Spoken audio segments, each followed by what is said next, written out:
Assalamualaikum warahmatullahi wabarakatuh. Selamat jumpa semuanya.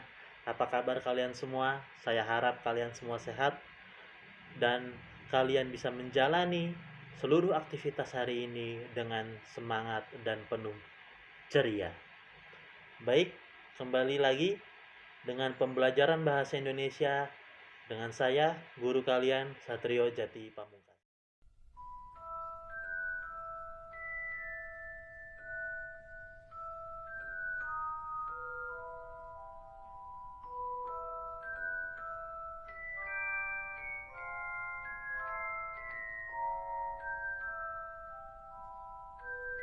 Pembahasan pembelajaran kita kali ini adalah teks laporan hasil observasi.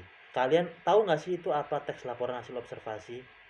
Sebelumnya, coba kalian lihat dua gambar berikut. Menurut kalian, kalian tahu nggak keduanya ini apa? Hewan kah? Benda? Atau tumbuh-tumbuhan? Bagaimana sifatnya? Bagaimana bentuknya? Bagaimana cara dia makan? Kalian sudah tahu? Nah, kalau kalian belum tahu, mari kita ikuti pembelajaran kita kali ini. Masuk pembelajaran, saya ingin menjabarkan kepada kalian kompetensi dasar yang harus kalian kuasai, yaitu kompetensi dasar kali ini adalah mengidentifikasi informasi dari teks laporan hasil observasi berupa buku pengetahuan yang dibaca atau diperdengarkan.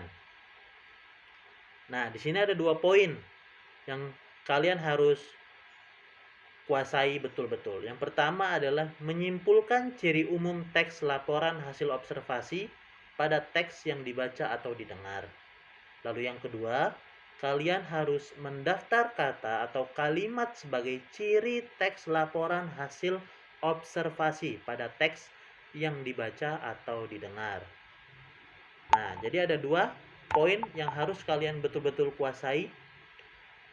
Lalu, tujuan pembelajaran kita kali ini adalah menyimpulkan ciri umum teks laporan hasil observasi, lalu mendaftar kata atau kalimat sebagai ciri teks laporan hasil observasi, dan yang ketiga, menjelaskan hasil telaah terhadap struktur teks laporan hasil observasi. Sebelum kalian melanjutkan pembelajaran kita kali ini, saya minta untuk mengerjakan 4 hal ini.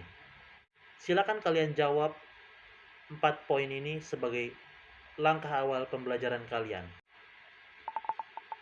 Silakan kalian pause video kalian terlebih dahulu, diberhentikan terlebih dahulu. Kalian cari jawaban yang menurut kalian sesuai dengan pertanyaan yang saya ajukan. Setelah kalian menjawabnya, silakan klik mulai lagi video. Kalian sudah selesai mengerjakan tugas yang sudah saya berikan? Sekarang kalian coba lihat kembali apa yang sudah kalian kerjakan, lalu cocokkan dengan apa yang akan saya jabarkan kali ini. Soal yang pertama tadi adalah apa itu teks laporan hasil observasi. Jadi, teks laporan hasil observasi adalah teks yang memberikan informasi secara umum tentang sesuatu berdasarkan fakta dari hasil pengamatan secara langsung. Jadi, informasi yang diberikan pada teks laporan hasil observasi itu harus sesuai fakta atau sesuai kenyataan, tidak hasil karang-karangan belaka. Jadi tidak boleh kalian dalam membuat sebuah teks laporan hasil observasi itu dengan ditambah-tambahkan dengan karang-karangan kalian bebas. Jadi harus sesuai fakta dan dari hasil pengamatan secara langsung. Jadi kalian harus bisa melihat secara langsung bahwa yang kalian observasi itu betul-betul ada bentuknya. Lalu yang kedua, apa saja yang dapat diamati pada observasi? Observasi dilakukan dengan mengamati ciri bentuk atau sifat umum seperti benda, hewan, manusia, tumbuh-tumbuhan, atau peristiwa yang terjadi di alam semesta kita. Kalau hewan bisa seperti hewan apapun di darat, di laut, itu bisa kalian observasi mulai dari cara makannya, cara berkembang biak, habitatnya di mana, itu kalian bisa observasi sendiri. Tumbuh-tumbuhan pun sama, dan juga peristiwa, misalkan seperti ada sekarang yang sedang kita alami yaitu COVID-19, itu kita bisa observasi sendiri, mulai dari penyebabnya, apa saja sih penyebab COVID, atau bagaimana sih cara menangkal COVID. Tentunya dengan cara menaati prokes kesehatan itu kita bisa menjauhkan diri kita dari COVID-19. Dan jangan lupa kalian harus divaksin. Lalu yang ketiga, tujuan dibuatnya teks laporan hasil observasi. Yang pertama, tujuan dibuatnya teks laporan hasil observasi adalah kalian bisa melaporkan hasil observasi secara sistematis dan objektif berupa hasil pengamatan untuk memecahkan suatu persoalan atau menguji hipotesis. Lalu yang kedua, mendokumentasikan suatu objek atau kegiatan seperti objek-objek yang langka mungkin atau yang sulit diraih. Lalu yang ketiga, menginformasikan kepada khalayak mengenai objek yang diobservasi. Lalu yang terakhir, ada ciri teks laporan hasil observasi. Ciri teks laporan hasil observasi itu ada beberapa. Yang pertama, isi teks bersifat objektif dan tidak memihak.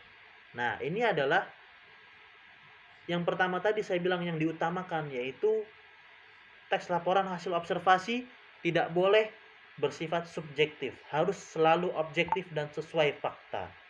Lalu yang kedua, harus ditulis berdasarkan fakta yang terjadi pada saat pengamatan dilakukan. Lalu yang ketiga, isi teks tidak mengandung hal yang bersifat penyimpangan atau dugaan-dugaan yang tidak tepat. Nah, ini yang disebut dengan subjektif kalian. Yang keempat, teks observasi disajikan dalam bentuk yang menarik, tata bahasa yang baik, susunan yang logis, dan isi teks yang berbobot dan berkualitas. Jadi, agar pembaca tidak kebingungan atau agar teks kalian menarik hati pembaca, kalian harus bisa menyusun teks laporan hasil observasi secara baik dan menarik. Lalu yang terakhir, isi teks harus ditulis secara lengkap dan sempurna. Tidak boleh potong-potong agar informasi yang terkandung tidak setengah-setengah atau hanya saja sebagian. Pertemuan kita kali ini, pembelajaran kita selesai. Jika kalian sudah mengerjakan tugas di e-learning, maka dari itu saya pamit. Sampai jumpa di video selanjutnya, di pertemuan selanjutnya. Wassalamualaikum warahmatullahi wabarakatuh.